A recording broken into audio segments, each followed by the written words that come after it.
Daddy, hindi ko na po kinakaya yung ginagawa nila sa akin.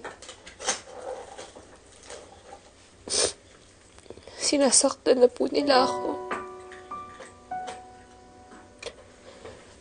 Noong una po, puro parinig lang po sila, pero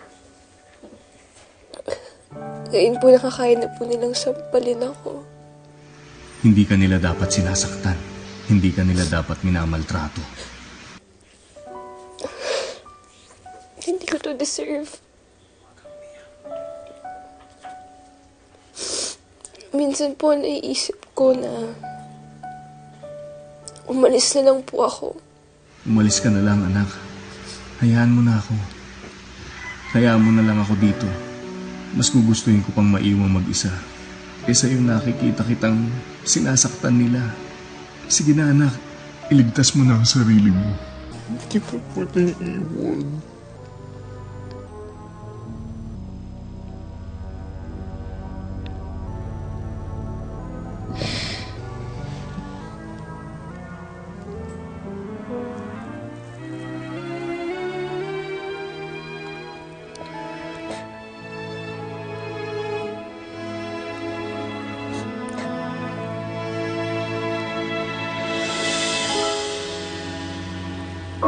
You were right, Aunt.